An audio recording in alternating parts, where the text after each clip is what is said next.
The impossible dream of China's pro-democracy students becomes a nightmare of brutality and death.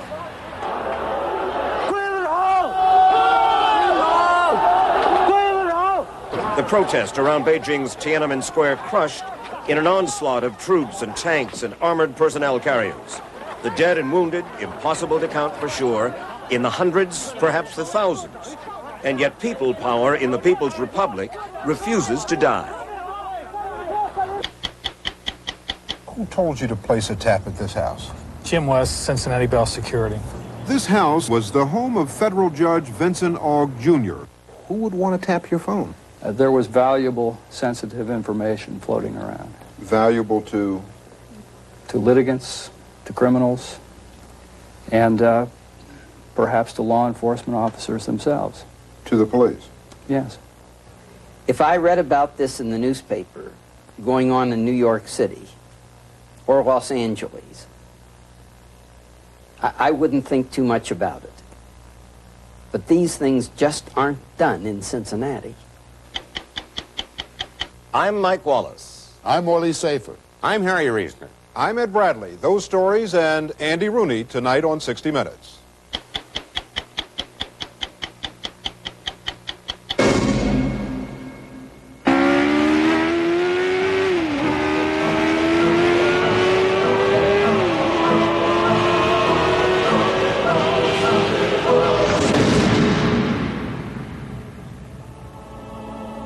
Once again, the last letter of the alphabet is the last word in sports cars.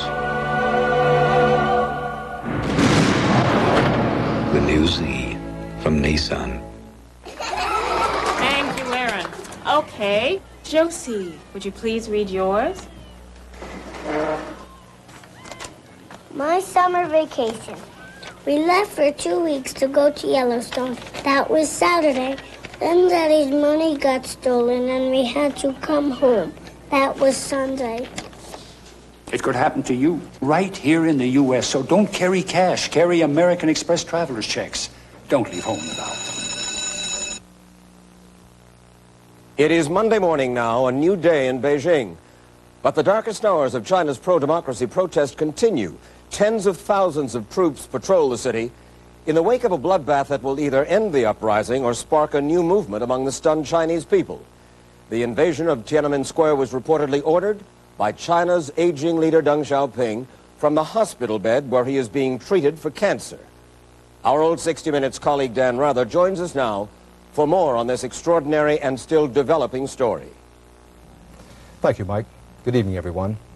Monday morning, Beijing, China, and the Chinese capital is a brooding, tense, angry place.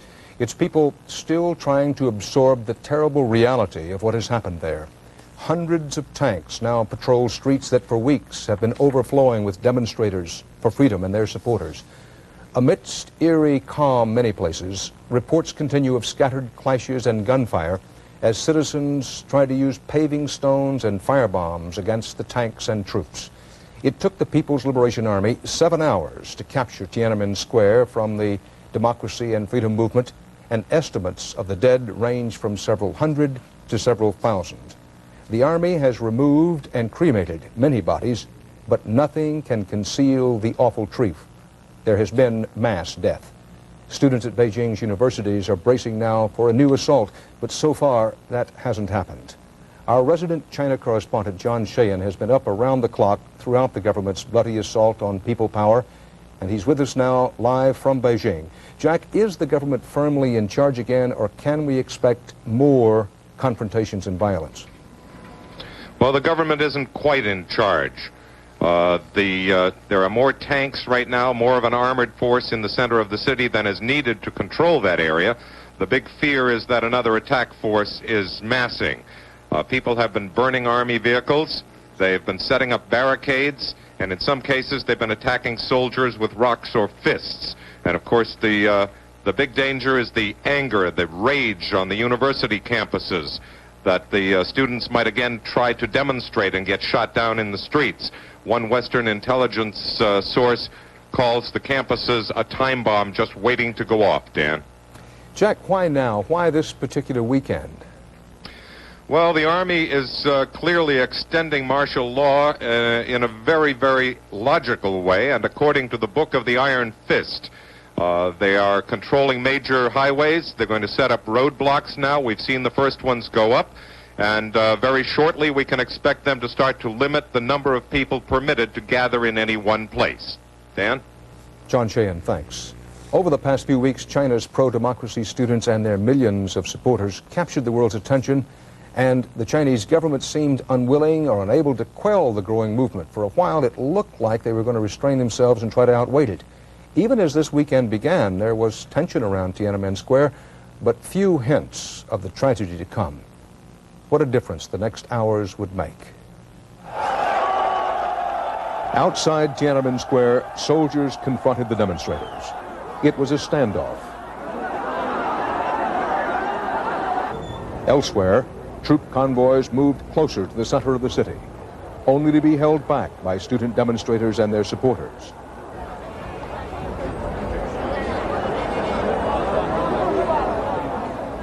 There were scattered incidents outside the square. The delicate balance was breaking down. At the government headquarters, the face-off turned violent, and demonstrators broke through the gates of the Great Hall.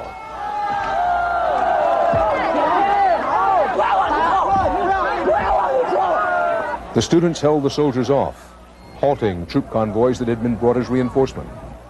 A standoff that endured for the next several hours.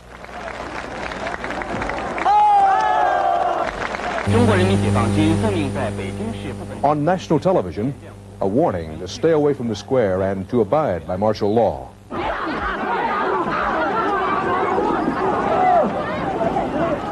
But the violence escalated as troops pressed their way toward the square, met by rock-throwing demonstrators who managed to capture several armored vehicles. Canisters of tear gas were fired by Chinese soldiers.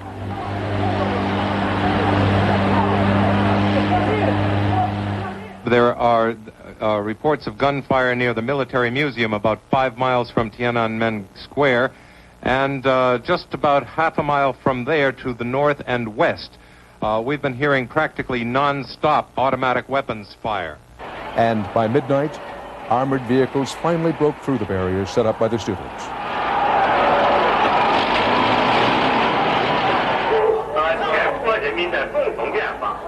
In the early hours of Sunday, troops stormed the square in force and opened fire.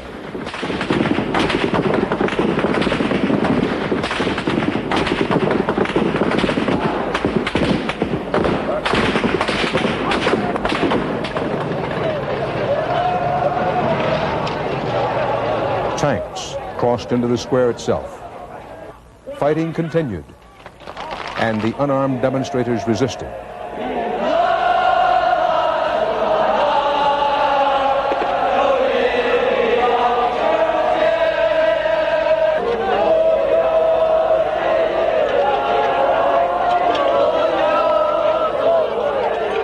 And the people are chanting, "Don't shoot the people, don't shoot the people."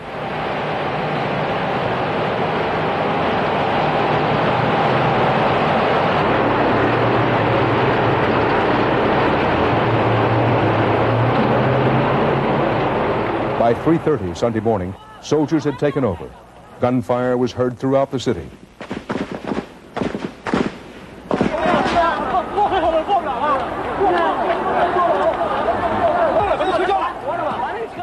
And casualties mounted.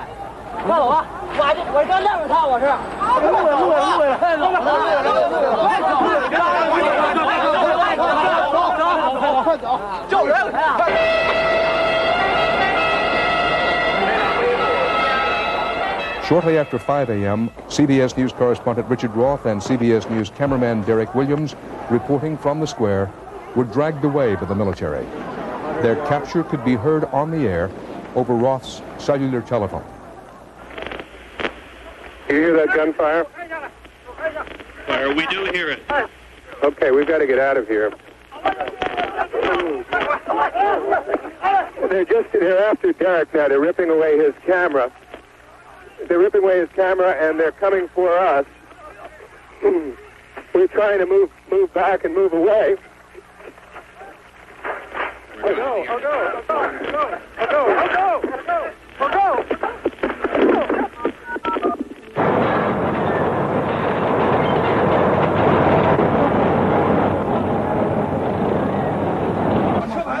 by daylight could the enormity of the tragedy be assessed, with some estimates of the dead running into the thousands.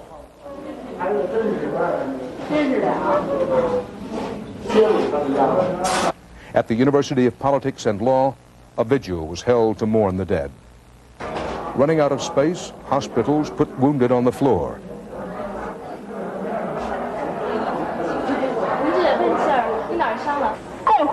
The military said thousands of their own were injured.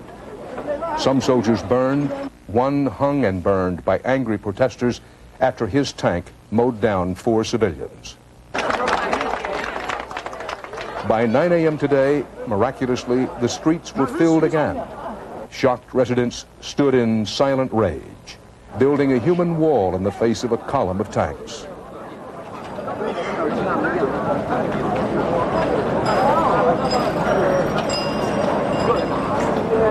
Throughout the city, supporters of the demonstrators, the supporters of the movement, told their story. These young Chinese revealed the corpse of a 9-year-old, evidence of the brutality of these last 36 hours. In a day of seemingly unrelenting grimness about China, there was one piece of welcome news, word that our CBS News colleagues, Richard Roth and Derek Williams, 2 of the world's most experienced broadcast journalists in foreign reporting, had made their way safely to a Beijing hotel. Roth showing the effects of a roughing up by the Chinese troops who took the men into custody some 19 hours earlier. Correspondent Roth joins us now from Beijing. Richard, what was the scene in the square as those troops moved in? Dan, it had been approaching chaos. Derek and I were moving across the square as some tracer bullets were being fired into the air. It was clearly a move that was preparatory to an attack or an assault, and we'd been trying to find a position where we could achieve some relative degree of safety and still watch the events unfold before us. We finally found a corner where we thought we could do that, and we moved to it when the police, or the troops rather, came up to us and began pulling us down from a fence. They pulled us down from a fence, dragged us away, and took us to the south portico of the Great Hall of the People, where the troops had been stationed, or at least most of them had been stationed there. And we could only listen to what went on inside Tiananmen Square itself. We could not see it. What we heard was extraordinary gunfire, and then silence. After the assault was complete, it was early dawn then. The sky was gray and suffused with some smoke from the gunfire and the mounds of debris that had been set on fire by the demonstrators. We were driven in a pair of jeeps through the square toward the Forbidden City. What I recall at the time was there was no odor of tear gas. None had been used, and I wondered why not. All the firepower that had been used was lethal firepower. There were several thousand troops sitting on the pavement, cross-legged. Most were carrying assault rifles, but many also had thick wooden sticks. And many of the troops saluted the officer commanding the jeep that I was in. There was a lot of brief, shouted, "Good cheer." I don't know what the words I heard meant, but the way they were delivered sounded like, "Good job, well done." And it was all very efficient. And we swept through the square past some light tanks, some armored personnel carriers, some artillery pieces, and into the walled Forbidden City, or at least into the park just inside the gate. And that has been turned into an army garrison. There were 3 of us at that time, Derek Williams, myself, and a young woman who had been captured by troops at the same time. And she was an American student here. We were all let into the garrison, into a classroom 10 feet by 10 feet, where we stayed for essentially 19 hours.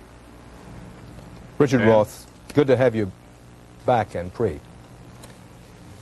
As the student loudspeakers were being torn down in Tiananmen Square, among the last things the students said were, "Chinese people don't kill other Chinese people." They were wrong. China expert and novelist Betty Bao-Lord has been helping us try to understand and report on the events of these past few weeks, events that could change China forever, and she joins us now from Washington. Betty, The rank-and-file Chinese citizen, what is likely to be going through his and her minds? Anger. The utter feeling of how could it have this happened to children, to people that put the Communist Party in power. How could they misuse their trust this way? Betty, do you think that the army invasion took the people of Beijing by surprise, or were they kind of expecting it, given the Maoist, Stalinist background of the regime? I think both things happened at once. Like so many things in China, it's contradictory. On the one hand, I think there were a lot of people who felt they would never come in. And then there were others hoping against hope that only with the spilling of blood could they bridge this crisis to give them an opportunity to perhaps put forward faster the movement for democracy. Both sides I've heard before, but I don't think anyone would have guessed that they would have been so brutal, because the students really didn't have anything. They just had bare hands. And it appeared that the regime was going to try to wait them out, and indeed they seemed right on the cusp of successfully waiting them out. Yes, I don't know what happened to make them do this. I thought when I left Beijing on Tuesday that it was going to be just a stalemate, and that the students were already beginning to leave the campus, the square. So it seemed like to me a waiting game. The government would eventually have the square, but somebody must have thought they had to show the power. And what happened to the theory, which proved to be dead wrong, that they need Western capital, they need more Western investment, and they would never do this sort of thing? Oh, they need it. Definitely they need it. But on the other hand, if they wanted to show of power, this was number two to their number one choice, which is to have control. And by the brutality that we have just seen, I think they want to scare and intimidate them. Either that or the Politburo people and the people in power are getting more and more scared of their own people. Betty Bowlord, thank you. Influential voices on Capitol Hill now are urging President Bush to halt military sales and some technology transfers to China in response to the Iron Fist crackdown. Late today, President Bush returned to Washington from his vacation in Kennebunkport, Maine. CBS News White House correspondent Leslie Stahl is at the White House now. Leslie, how far is President Bush likely to go to show his disapproval? Well, personally, President Bush returned, as you said, from Kennebunkport today with no comment at all on the situation in China. His aide saying that he doesn't want to act precipitously. You can be sure, Dan, that George Bush himself will be directing the course of our U.S. policy toward China, given the fact that he was our U.S. envoy there in the mid-'70s. What we're seeing is his natural inclination to be, as he himself says, cautious and prudent. And one official said that he will find it difficult to throw away 17 years of careful diplomacy because of one weekend. At the same time, Dan, I'm told that China experts at the State Department are working right now on options, and that a cutoff of military sales to China could be announced as soon as tomorrow. We're talking about $700 million worth of sales, including an upgrade of their F-8 fighter plane, and I'm told modernizing their artillery manufacturing facilities. We also sell high-tech computers for the military, and sales of those may be cut off as well, as I say, as soon as tomorrow. The president will meet with congressional leaders in the morning. He'll come under pressure to do more. He'll come under pressure to make some more dramatic statements than he's made so far. He's really said very little. Is there concern, or has it passed, that President Bush appears, whatever the reality, to some people is coming across with too little, too late, and too timid? Well, no, I think that tomorrow morning, when these congressional, there'll be bipartisan leaders on foreign policy, I think he'll come under a lot of pressure directly. He did today on television from the conservative right, which this administration is always concerned about, as well as the liberal left, urging him to speak out on behalf of the American people, to condemn, abhor, use much firmer and more emotional language to express the way we all feel about what we're watching on television. Leslie Stahl at the White House, thank you. Now, a short while ago, I talked with China scholar Dr. Harry Harding of the Brookings Institution about what happened in Beijing this weekend and what may be happening next, what we might could expect. Doctor, the government seemed to be set on a course of outweighting the students, showing restraint and patience, then something snapped. What happened? Was it a case of they miscalculated the resistance? I'm not really sure what happened, Dan. There are rumors that the Central Committee of the party is planning to hold a plenary session very soon to unveil and to rubber stamp whatever personnel changes have come from all of this, and that the authorities wanted to clear the demonstrators out of the square, away from the Great Hall of the People, so that that meeting could take place in a semblance of national unity. Does the Army stay loyal to the present regime in light of what's happened in Beijing? I think that is still a very serious question. I would not easily forecast divisions within the Army and civil war. There is the possibility, however, that the Army might now resist even more fully further use of armed force, deadly force, against demonstrators in the future. That's a possibility. Doctor, as you know only too well, China is a word-of-mouth society. Rumors and all kinds of reports float around about Deng Xiaoping. One is that he's issued these orders from a hospital bed where he's dying of cancer. Another is he may already be dead. Who knows? What happens if Deng Xiaoping should die or should announce his resignation soon? I think that whatever he has cobbled together now, whatever new leadership will emerge from this, is going to be a relatively transitory leadership. The divisions within the party, within the military, within the government are now very, very deep. And I think that when Deng does die or fully retire, that everything once again will come up for grabs and we may see a renewed round of leadership turmoil. If you had to point to one key to watch from here on out, what would it be? I think that the key to watch now is how deep, how wide, and how harsh the purge and the repression go. We know there's going to be some dismissals from the party, some crackdown on intellectuals and on student leaders, but we still have to wait and see how wide-ranging and how strict, how harsh, how even brutal that may be. Do you think things get worse still or begin to get better now? I don't see them, frankly, getting better in the near future. They could get a lot worse. Hopefully, the situation will now stabilize. There will be no further outbreaks of violence. The repression will be relatively limited. But I think there is still a very, very great danger that there will be continued sporadic outbursts of protests, demonstrations, possibly violence, not only in Peking itself, but in other major cities across the country as well. Dr. Harding, thank you. Very welcome. From world leaders to rank-and-file citizens, protests around the world today against the Beijing bloodletting in Hong Kong. 100,000 demonstrators rallied against the Chinese government as union leaders called for a general strike there on Wednesday. Hong Kong is a British-ruled territory which will be handed back to China by the British if it goes on schedule in 1997. Chinese students abroad were quick to show their horror at the brutal crackdown as well. Gary Reeves reports on the angry reaction in this country.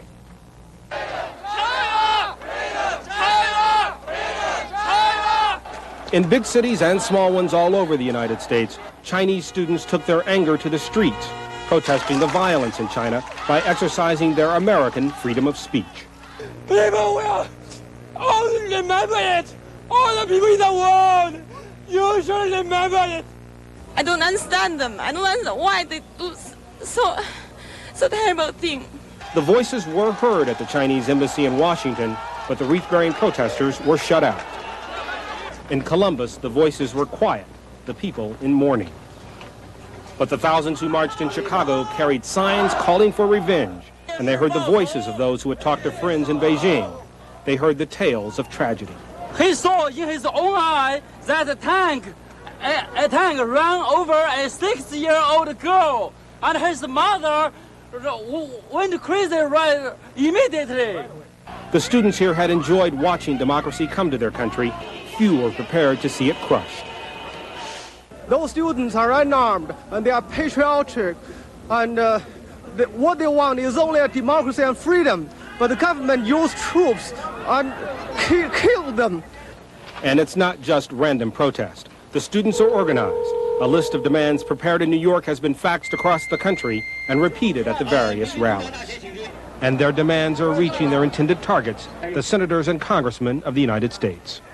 Many of the students here say had they been home in Beijing, they would have been in the square when the army rolled in. Now that the voices there have been silenced, many here feel it is their duty to fill the void. We'll fight to the end until the corrupted, the damn regime will just wipe it out. Chinese students in New York have called for a hunger strike in the U.S. starting tomorrow, just the beginning of what promises to be a long season of discontent. Gary Reeves, CBS News, Chicago.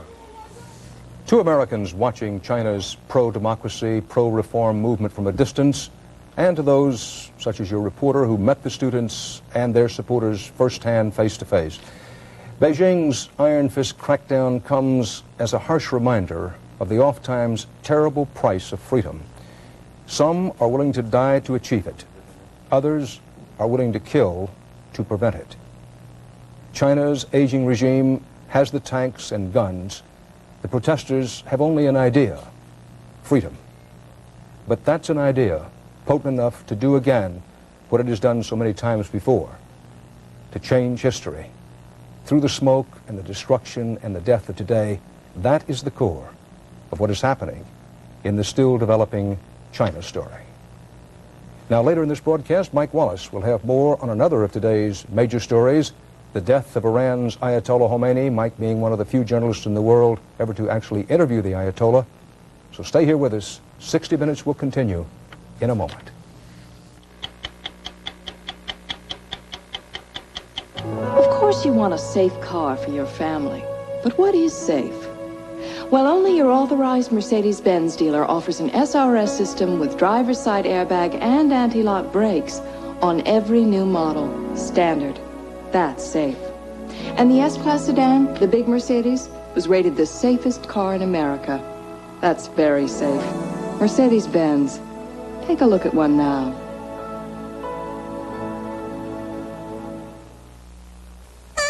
You don't have to be country to know great country taste. Introducing McDonald's new country-style McChicken sandwich. You don't have to play country to enjoy all-white breast meat in a crisp country coating. You don't have to fiddle, pluck, or squeeze to see how great those special country seasonings taste.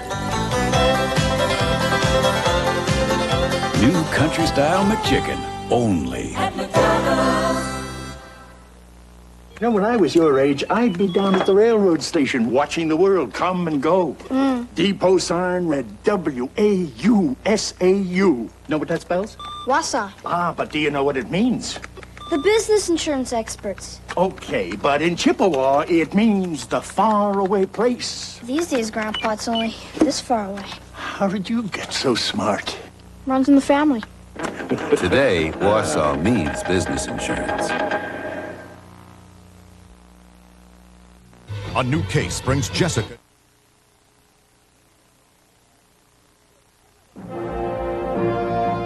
It's Summer Lights, the Nashville Festival, tonight on Channel 5. Tonight, you'll see the grand finale live with Emmylou Harris and the Nashville Symphony. Jim Watkins and Jennifer Mills are your hosts at the courthouse stage. Harry Chapman will take you backstage. And Joe Case takes you around the crowd. Summer Lights, the Nashville Festival, on the Nashville Station. Channel 5, tonight at 8.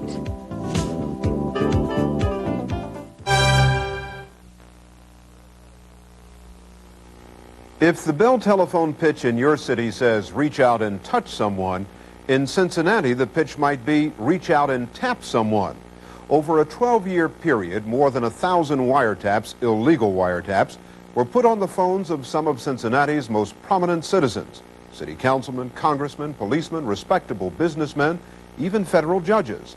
That's the allegation of Lonnie Gates and Bob Drays, former Cincinnati Bell installers, who say they were ordered by the phone company to place most of those wiretaps. Cincinnati Bell says that if any taps occurred, Gates and Drays were freelancing for the police. Lonnie Gates says that's not true. Now, who told you to place a tap at this house? Jim West, Cincinnati Bell Security. Did you know who lived here? No, sir. At the time, I had no idea. This house on Cincinnati's Orchard Lane was the home of federal judge Vincent Ogg Jr., who at the time was a federal magistrate. After the allegations of illegal wiretapping became public, Judge Ogg went back to Orchard Lane with Lonnie Gates. Well, we spent about an hour on Orchard Lane, and Gates went into considerable detail about the methods that he used to place the tap, the location of the listening post that he set up. And Ogg is not the only federal judge Gates claims to have wiretapped. He says he also tapped the phone in the court chambers of Carl Rubin, the chief federal judge in Cincinnati. What was your reaction when you first read of this or heard of this? Amusement and disbelief. I simply couldn't believe that anybody would find it useful to tap my phone. Did that change? No longer amusement. Judge Rubin is what we would call a local on-premise tap. We went into the closet, found what lines they wanted to tap that appeared on his phone. I told Mr. West that I wanted to get into Rubin's quarters to make sure that the lines appeared on the buttons where he said they did on the multiple button phones. First of all, there is a closet right across the hall where the telephone lines come in. And I would imagine that any telephone repairman would have knowledge of that closet. But could someone have come in here to check your phone? Yes. At night, probably, when I'm here, somebody says, I'm from the telephone company. We're here to check your line. I would assume it could happen very easily. Gates and Drays say their illegal wiretapping campaign began back in 1972 when they were approached by a member of the police department's intelligence unit. He said that they was dealing with some drug dealers that was dealing drugs to kids and different things like that. And he wanted to know if I would be interested in helping them do some wiretap surveillance type activities. Did you ask him for any papers, any court authorization? No, sir. He said it was authorized by the FBI and it was cleared through the phone company. And I was just a hard hat man. I didn't feel I was really in a position to do that. This was a ranking officer with the Cincinnati Police Department in the intelligence group. So I felt rather comfortable with it. How many wiretaps did you perform for this police intelligence unit? I would imagine, sir, it was around 20. And how many taps did you perform for this intelligence unit? Well, about 20. According to Gates and Drays, the cop they took their orders from was an intelligence officer named Jerry Berry, who paid them from a police informant's fund. Bob Drays says Berry first approached him to wiretap a black Muslim group. He wanted to put a wiretap on him. And he told me it was covered by security at Cincinnati Bell and it was for the FBI. Did you ask to see a court order? Did you ask to see any authorization from the police department? No, sir, I didn't. When he said it was covered and it was for the FBI, but it was, I had been working inside the building and I had seen 8, 9, 10, 11-year-old kids with their heads shaved doing close order drill, and they advocated the overthrow of the American government. I would have probably done it anyway.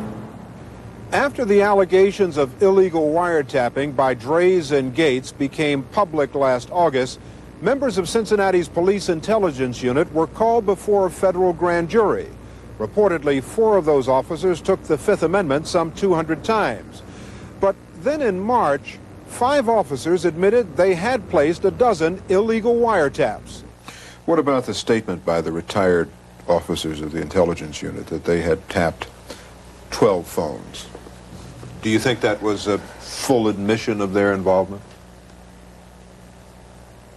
I don't know, but it doesn't matter.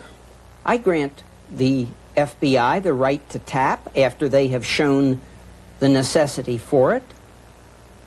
It can be done.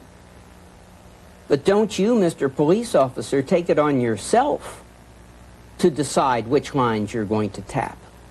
That's the beginning of a police state.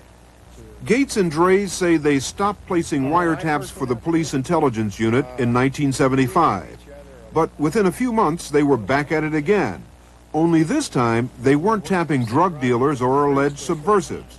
They were tapping businessmen, judges, and elected officials. And according to Gates and Drays, the orders for these taps came from 2 members of Cincinnati Bell's security department, Peter Gabor and Jim West. Jim West approached me and told me he was going to be the intermediary from now on on the wiretaps, and then the phone company would pay me on my check for doing them. We would use phone company equipment, and everything was authorized to the FBI. What kind of people were you being asked to tap? It seemed like the clientele changed, and I got very concerned. We started doing millionaires, finance people, people like that. And any other category? Well, so we had gotten into we tapped the local head field agent of the FBI, and we tapped the federal judge, several federal judges. Federal judges? Yes, sir, federal judges and some Congress people and council people. Congressmen? Yes, sir. City councilmen? Yes, sir. And the FBI? Yes, sir. But I thought these were taps authorized by the FBI. Well, sir, I did too, and I did challenging, but we did do the local field director. So here's a guy who's telling you that these taps are authorized by the FBI. When he tells you to tap the field director of the FBI, what do you say to him? Well, when I challenged him about it, sir, he said that the gentleman was dirty. Dirty meaning he was involved in something illegal? That's the way I took it, sir, yes, sir. And what did they tell you about these taps? Who were they working with? I was under the impression that they was working with intelligence units for different organizations like the IRS and Securities and Exchange Commission and people like that. Who would want to tap your phone? Well, I've thought a lot about that since my afternoon with Lonnie Gates, and I have no question in my mind that that I was working on cases in which there was valuable, sensitive information floating around. Valuable to? To litigants, to criminals, and perhaps to law enforcement officers themselves. To the police? Yes. Did you wiretap 3 policemen, ex-policemen now, Harold Mills, Gary Simpson, and Elmer Dunaway? Yes, sir. Why? Apparently they was giving the city some trouble. These are those 3 ex-cops. Along with a former county commissioner, they have filed a $112 million lawsuit against Cincinnati Bell. Harold Mills, a former commander of the police department's vice squad, says he was amazed at what Gates knew about police business. I couldn't believe that a telephone installer was sitting in my front room telling me about cases that the police department are the only ones that should have had knowledge about. Why would anybody want to tap the phones of 3 cops?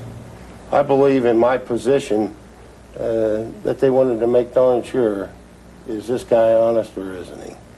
And that's why they tapped me. I believe that. Let me ask you all about the statement made by the 5 retired police officers and the taps that they acknowledged, that they admitted placing. 12 illegal wiretaps. Do you guys know any of these men? All of them. We know all the policemen. Do you believe what they said? It's the tip of the iceberg.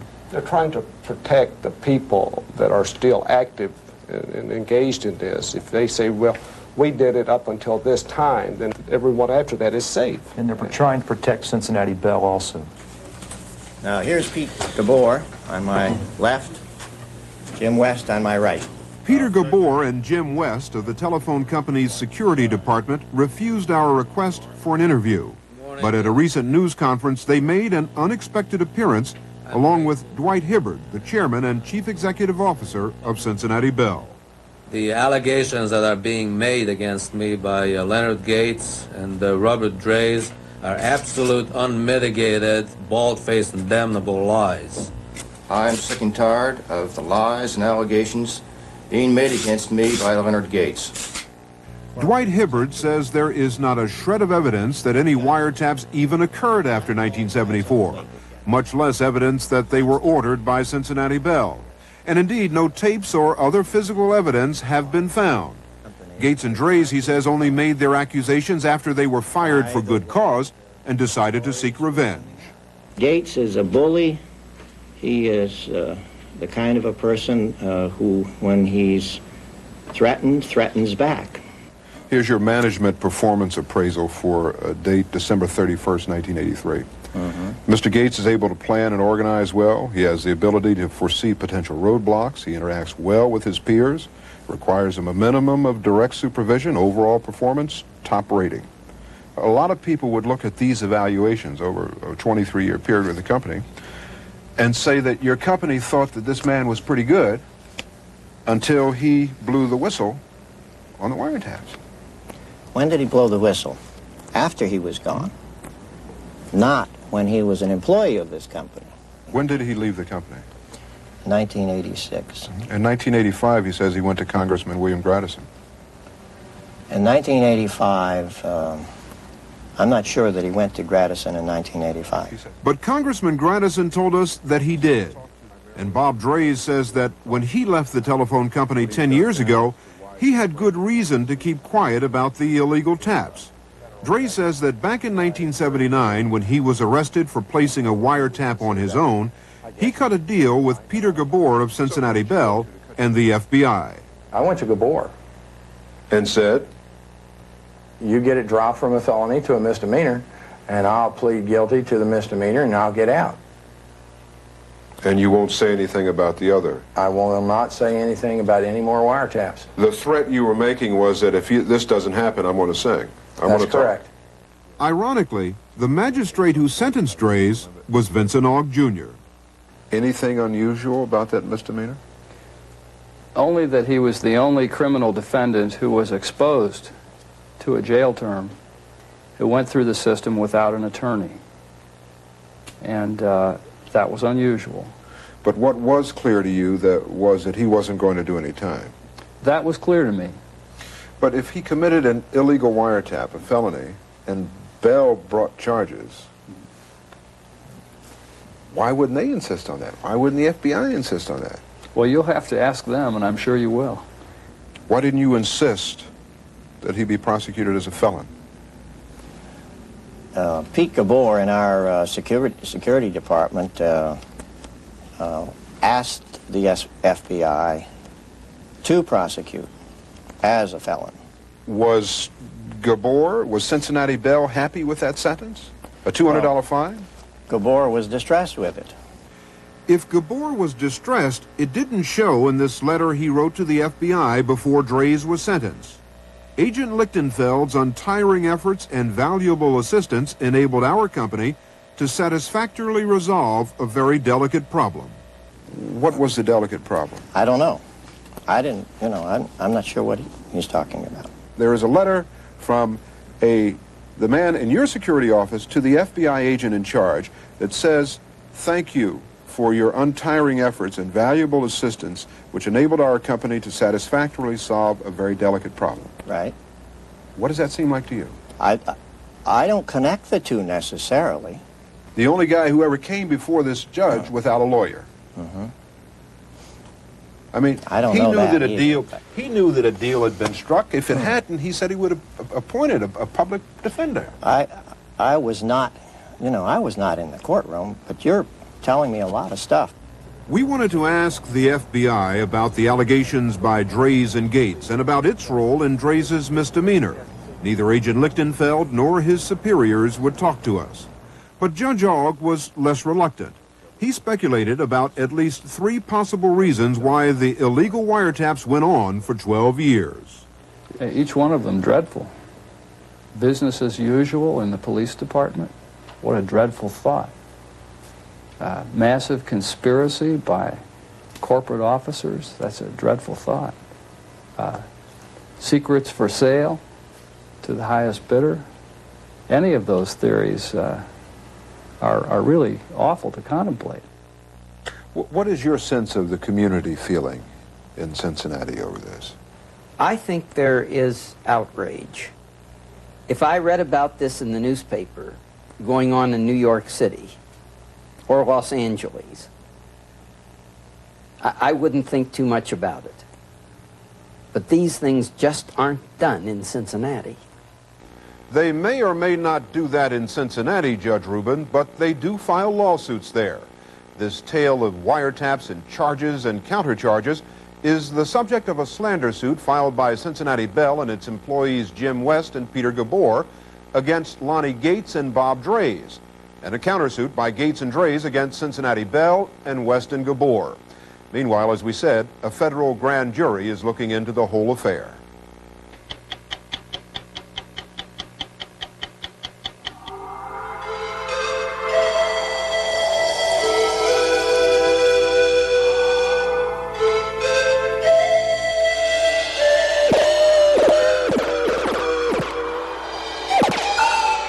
some of the most beautiful shapes known to man were formed by the wind.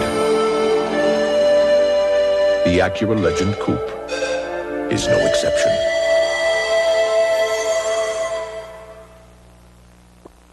We washed 50 loads of laundry in surf and 1 in a leading detergent. Sam, which load still has odors in it? Surf doesn't leave a trace of odors. Sure, I know painting. Sky blue, lemon yellow. Want to know any more? Ask Ace. Ace 5-star latex house paint, just $7.97 a gallon. And this 2-speed 7-inch oscillating fan, just $6.88. Hey, Ace is the place for me. 60 Minutes, a CBS News weekly magazine, will continue. Can you survive the flaming tower of comedy? Is it hot in here? Courageous comedians battle the Monday Blonde. With action. Hit her! You should have hit her! Thrills. Oh, what is it? Romance. Oh, God, I want him. So race for a red-hot comedy break Monday. Ooh, baby, baby! This is CBS. Nature's time is her own. She can't be hurried, so we patiently wait until now. Because the first gifts of the season have come to the Kroger garden. Tender, sweet, juicy. The Kroger garden. The wait is over. Red, ripe peaches.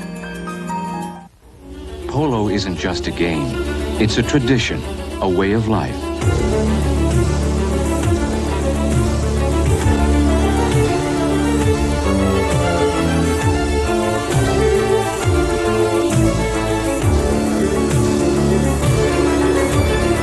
Polo by Ralph Lauren.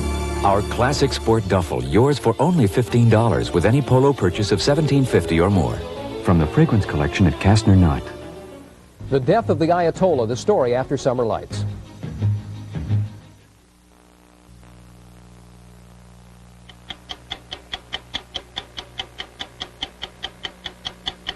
The Ayatollah Khomeini, Iran's all-powerful leader, died this morning in Tehran. It was 10 years ago, in November of 1979, just after the American hostages had been taken, that 60 Minutes was granted an interview with the Ayatollah. Since that day, he has never granted another television interview. He received us in his personal headquarters in the holy city of Qom, where I pointed out to him that President Carter had accused his government of practicing terrorism. I've heard what Carter says of them, and it doesn't make sense. He says they are not students, they are bums, mobs, they are terrorists. You know these as terrorists? This is an insult to students and people across the nation. You consider our people terrorists? You understand them of politics? Is that we are a nation of terrorists? We are Muslims. This is an insult. Imam, President Sadat of Egypt, a devoutly religious man, a Muslim, says that what you are doing now is, quote, a disgrace to Islam. And he calls you, Imam, forgive me, his words, not mine, a lunatic. I know that you have heard that comment.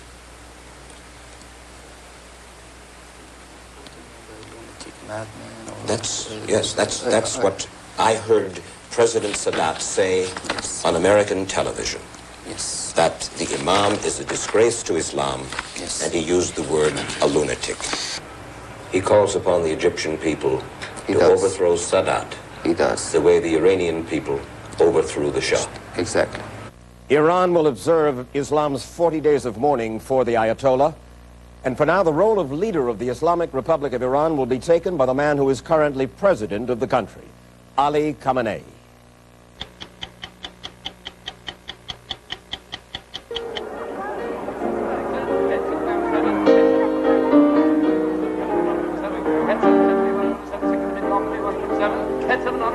$700,000. The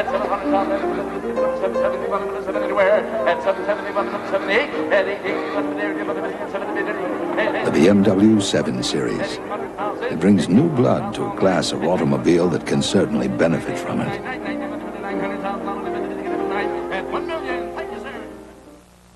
If you thought you had to give up comfort to get a close shave, Norelco says, think again. Their revolutionary shaving system shaves skin close in a way that's incredibly comfortable. As the hair enters the chamber, the patented lift and cut system lifts each hair and holds it a split second before a blade cuts it, so it's possible to shave skin close without the blades even touching the skin. The lift and cut shaving system from Norelco. We made close comfortable. This is a phone. This is a finger. This is how easy it is for anyone to get 100% fiber optic long-distance calls that cost less than AT&T and sound better. Just call US Sprint now and talk with the best.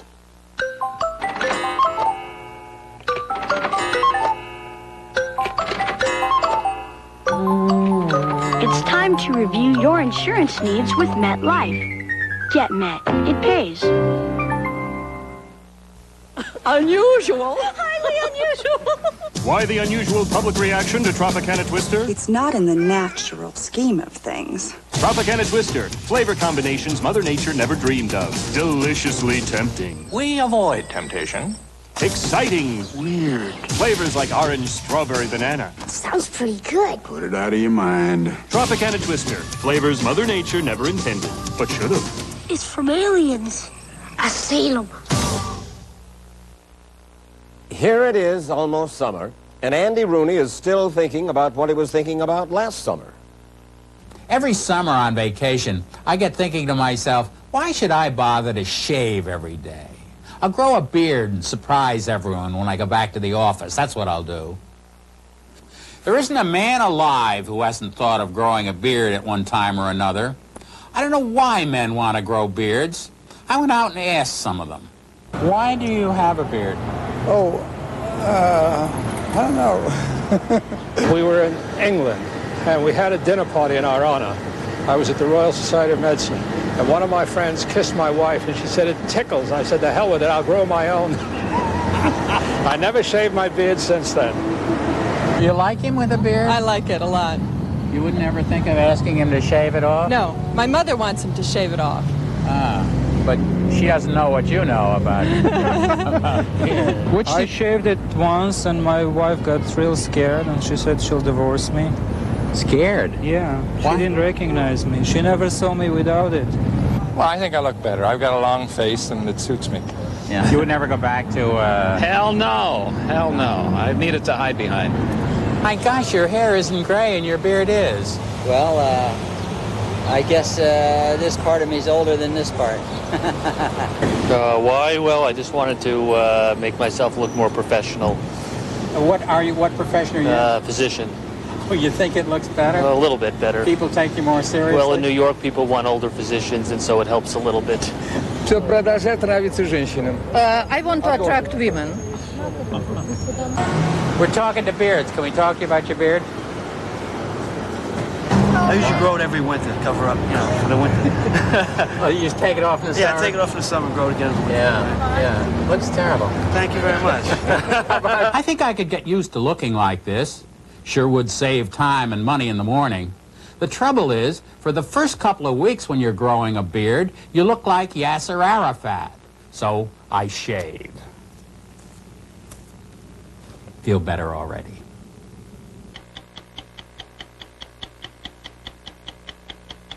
Finally, a couple of updates. First, the Uniroyal Chemical Company announced on Friday that it's voluntarily halting the sale of Alar, the ripening agent used by apple farmers, about which 60 Minutes did 2 reports recently. However, Uniroyal says it still plans to sell Alar overseas. And Los Angeles divorce attorney Marvin Mitchelson, who was charged with rape by one of its clients, Patricia French, on 60 Minutes a year ago, was cleared of those charges by a Santa Monica jury this week. Mitchelson still faces a similar suit by another client, Kristen Barrett Whitney. I'm Mike Wallace. We'll be back next week with another edition of 60 Minutes. In a recent survey, Maytag owners told us they're more satisfied with their Maytag dishwasher than they were with the dishwasher they had before. Here is living testimony. Maytag, with its 54 high-velocity jets of water, has unsurpassed cleaning power to take the kind of grease and grime they dish out. At Maytag, we look forward to hearing from our owners. So would I. Maytag.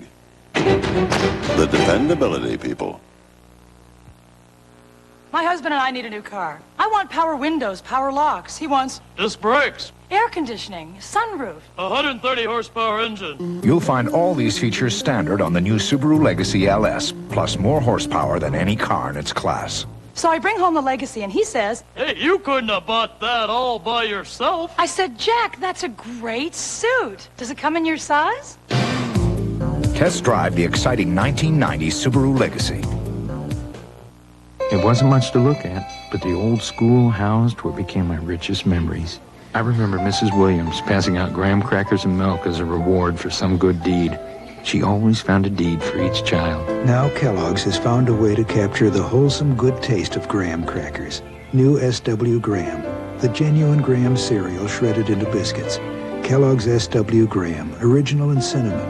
It takes you back to the goodness of graham. You never forget the good things. It wasn't much to look at, but the old school housed what became my richest memories. I remember Mrs. Williams passing out graham crackers and milk as a reward for some good deed. She always found a deed for each child. Now Kellogg's has found a way to capture the wholesome good taste of graham crackers. New SW Graham, the genuine graham cereal shredded into biscuits. Kellogg's SW Graham, original and cinnamon. It takes you back to the goodness of graham. You never forget the good things.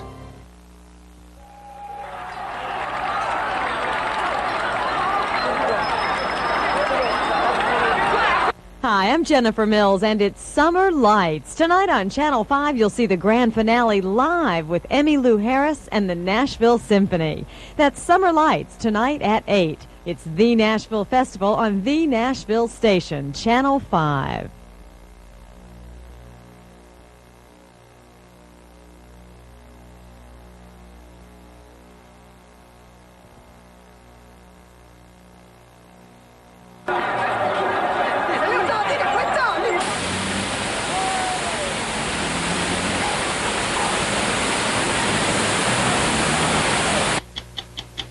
For a printed transcript of this or any edition of 60 Minutes, send $4 to Transcripts, 267 Broadway, New York, New York, 10007.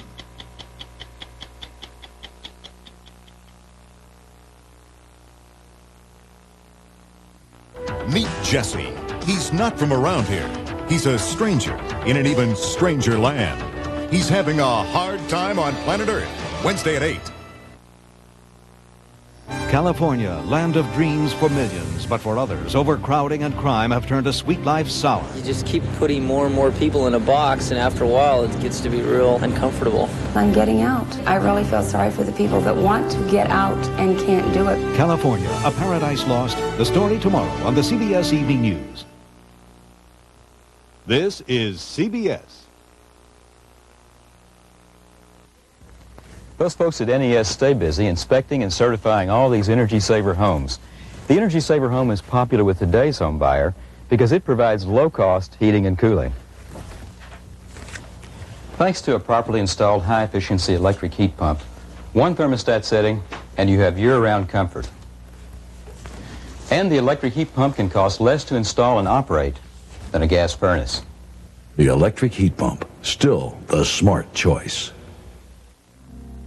When you find something that really works, stick with it. Whether it's singing and you found that just right harmony, or barbecuing and you found that